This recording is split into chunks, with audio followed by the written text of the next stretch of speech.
Welcome to another episode of Wednesdays with Sam. I'm your host, Victor Escalante, and joining me in the studio is Sam Pais. Sam, say hi to our listeners. Hey, just another day in paradise, and want to give a little more information to the raza. Today, we're talking about commitment. Sam, give us your definition and meaning of commitment. I think a lot about commitment to people. You know, I listen to a lot of people that tell me, hey, I want to do this. I want to accomplish this by such and such date.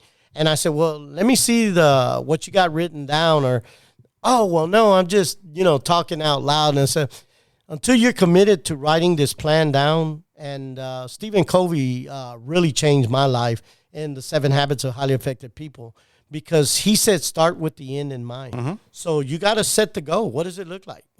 I want a business. Okay, where at? What's the location? What's the address? Who's your customer? Who's your client? What do they look like? What market do they fit?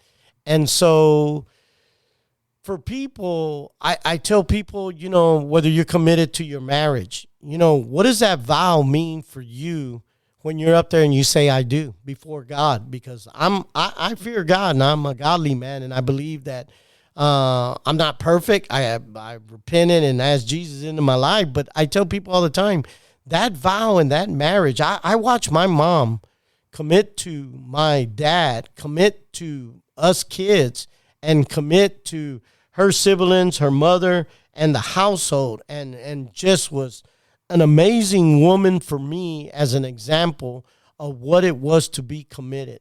And very seldom does she complain.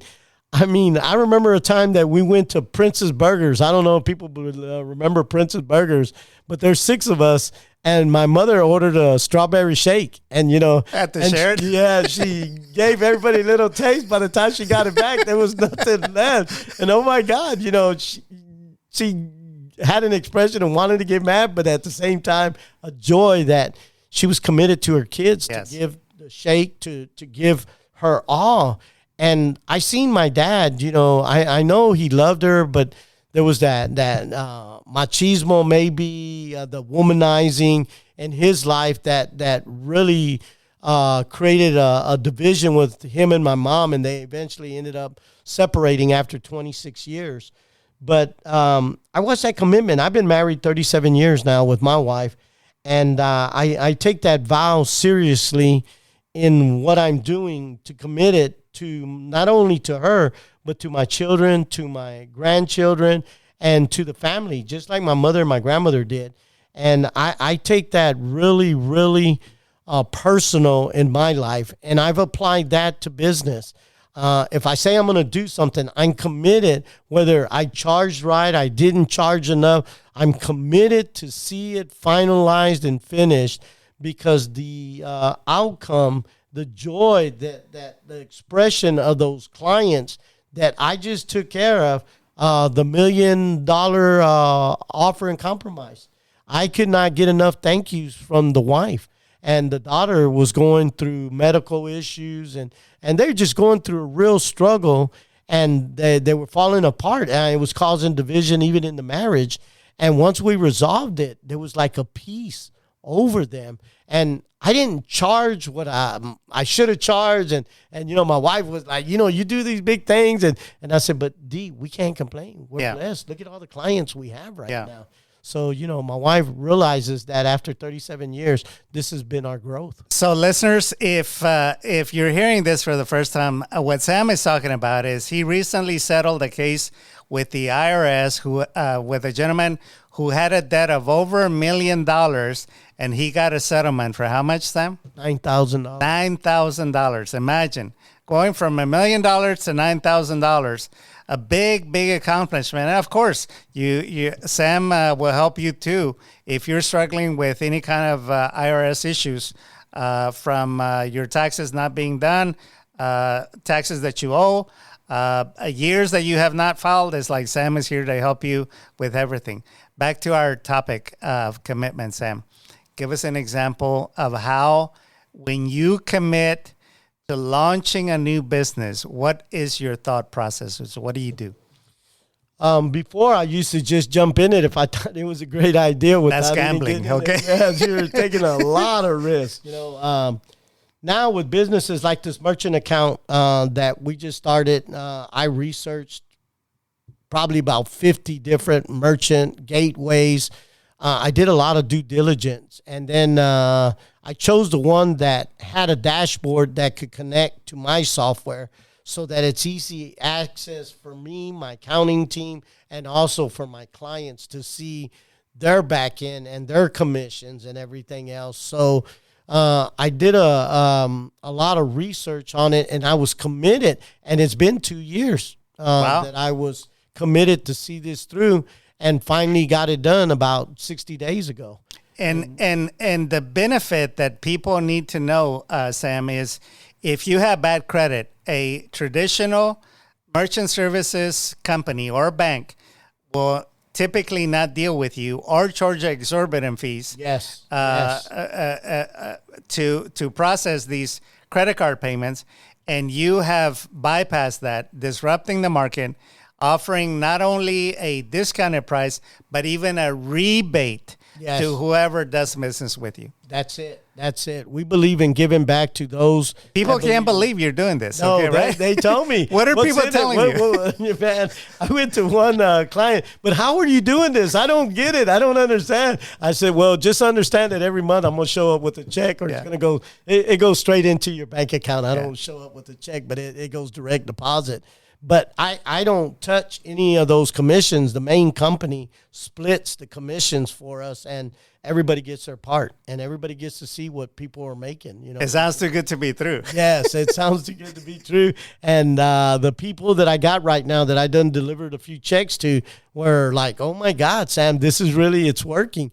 And so I stepped in a store that he was kind of reluctant, and I said, "You know what? Let me set everything up. Keep your machine, keep everything going, and for 1 month, do 50-50 on each machine and find out which one pays you." Yeah. This month, he's getting rid of the other machine. He's seen the money go straight to the account. Yeah. So he said, "It's true, Sam." And he goes, "But I still don't get it. I don't get how you make money." And I said, "In the end, I'm showing you what I do make, and I'm splitting that with you. I'm not keeping it all for me." It's a no-brainer because you got the long tail in mind. You're making a little bit off of all the different services, bundling services that you can make a little bit, as opposed to just ripping them off with excessive fees. That's it. That's it. I'm thinking about the next generation and what 1,000 companies paying me 10 cents over the years. And so I look at it, the client, as a value of 5 years, 10 years, not right now, just in the short run. I get a lot of companies that want to do business with me. Sure. And I tell them, well, it's a 60-month run, 60 months. I said, well, any business that you guys open up, you always say it takes 60 months to make any money. Yeah. So on top of that, I need some marketing dollars. And Sam, that's not how it works. That's how I work. That's how Sam Walton works. Yeah. So I said, no, this is how the way I need to do business. And if you expect me to sell your product or your service within 12 months and make a lot, I'm not your guy. I done been down that road too many times. Yeah. And that's the way a lot of big box companies do it, including your competitor, Home Depot. They will stock a store with inventory of all their vendors for 60 days. Yes. And they will ride your money. They will use your money, and then definitely. And then if they don't sell, you have to take your product back. That's it. That's it. That's exactly it. Yes, sir. So that's a no-brainer. So yeah, it's like learning how to play the game of business so that you can succeed. Give us some other examples, Sam, of commitment in your life, and why commitment. Prior to this recording, we talked about Gandhi, the philosopher, and how one gentleman that takes people to the top of Mount Everest, why it's necessary to commit. Talk about examples in your own life about commitment. Talked about your marriage, your business. Right. In the 80s, I was $250,000 in debt after the oil busted here in Texas. And this was after making $1 million. That was after making $1 million. I didn't ride that wave too long. And it was bankruptcy, divorce, child custody. And so, I was sitting there in despair, thinking about, oh man, this was the lowest point of my life. My credit was ruined.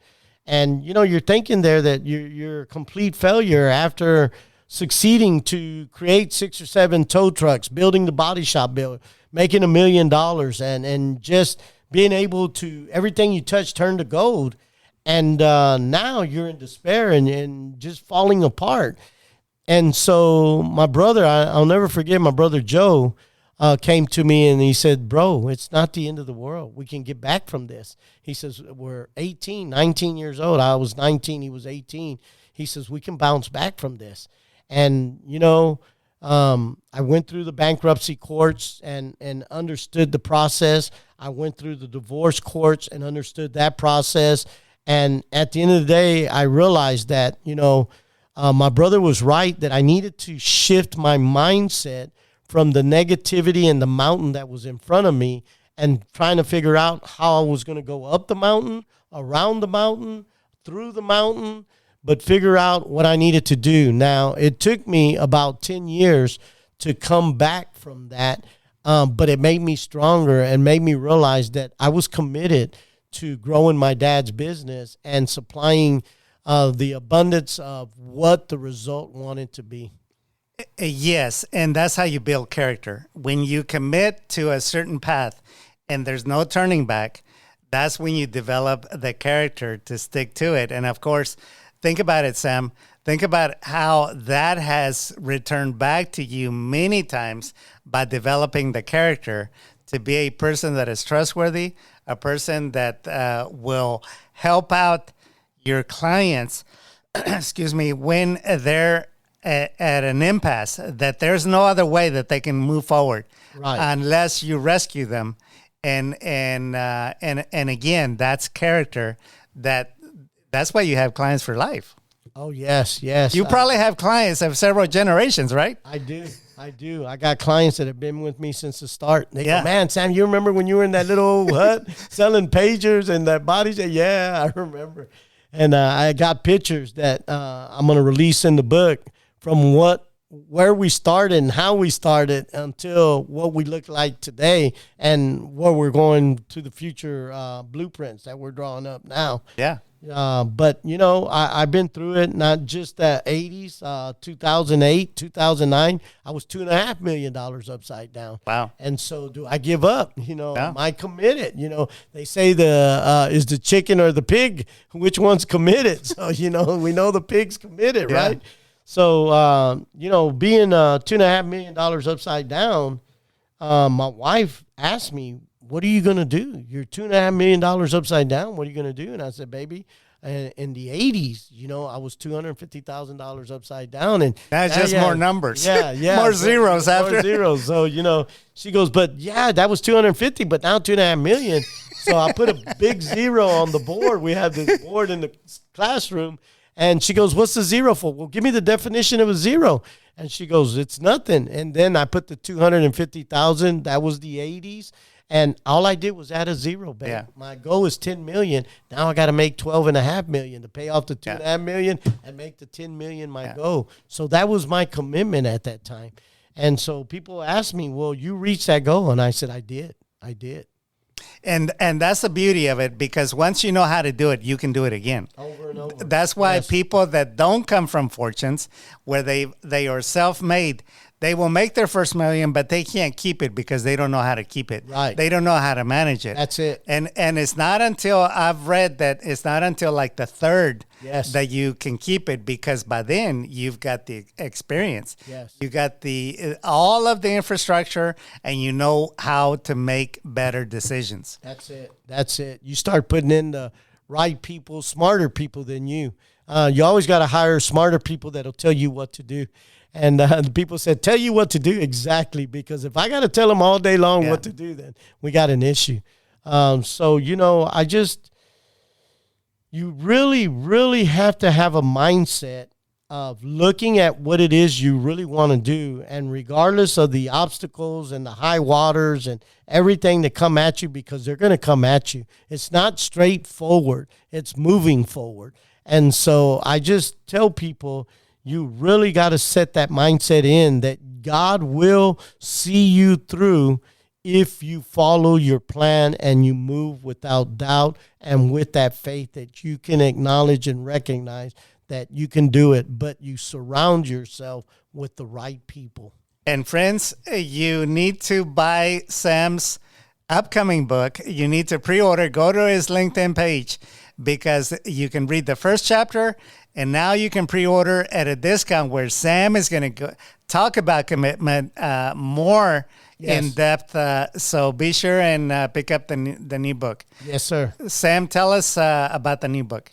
I See Our Hope is a commitment to me, to the community, to my fellow workers, my associates, my vendors, to let them know what I see in business and how I seen my company grow from that small start on Hopper Road to where I'm at today, and how committed I am to not only my community, but to my fellow workers. There you have it. Is that enough show, Sam? Enough show, Papa. We're going to leave it there. Until next time, go out and have a great week.